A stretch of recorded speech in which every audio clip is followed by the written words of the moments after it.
Well, the situation in Ukraine with the energy supplies is critical because as Russians are losing on the battlefield militarily, they have significantly intensified their attacks over Ukrainian critical infrastructure. And they are targeting substations, they are targeting power plants. Moreover, a few months ago, they have cut off Zaporizhia nuclear power plant of the Ukrainian grid. And this plant alone is generating 25% of electricity. So right now, ordinary Ukrainians face power blackouts. Ukrainian energy employees are literally doing heroic fight on their own front line, trying to repair all the damages, trying to substitute the destroyed facilities. But because it is very important to keep entire energy electricity system balanced, all cities and all towns are right now going through blackouts, meaning that for 4 or 5 hours on average per day, people do not have electricity. And this means that there are disruption in the heating, there are disruption in the water supplies, in the sewage. Many people are cooking on the electric stoves, which is impossible right now. So the situation indeed is serious. How cold does it get in Ukraine at the end of the year when winter sets in? And how concerned are authorities that there won't be enough power to keep everyone warm and fed by then? Yes, winters in Ukraine are relatively cold. So usually the temperatures are below zero. It may depend, of course, from winter to winter, but on average, it's like -10, -15 degrees. This temperature is really critical. I mean, households cannot actually go through the winter without the heating. And heating in Ukraine is in most households centralized, meaning that what Russia is doing, they are deliberately destroying energy infrastructure in order to freeze Ukrainians. We call this Holodomor. This resonates with the Russian-made, Stalin-made famine in 1932, when they were killing millions of Ukrainians by famine, starvation. And right now they are planning to kill millions of Ukrainians by freezing.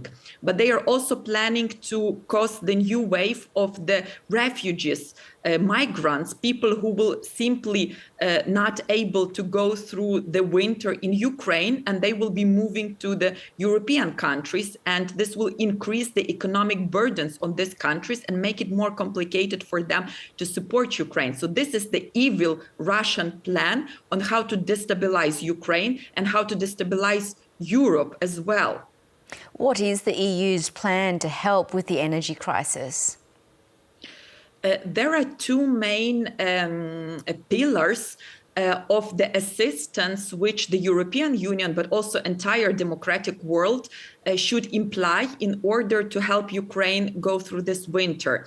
The first one is maximum air and missile defense system, because these are the systems which can help to cover Ukrainian energy infrastructure from the missiles and from these Iranian drones that are currently aimed at damaging that.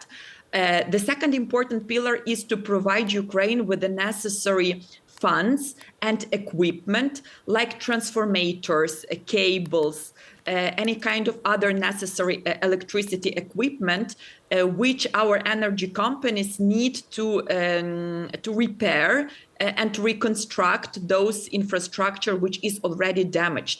It is critically important to mobilize this support at much higher speeds to make sure that everything which is damaged is repaired, but that the companies have all the necessary stocks to be all the necessary equipment in their stocks to be able to further do the reconstruction and repairs, because unfortunately Russia will continue targeting this critical energy infrastructure. And we have to be thinking not only about repairing, but also about protection and defending in advance.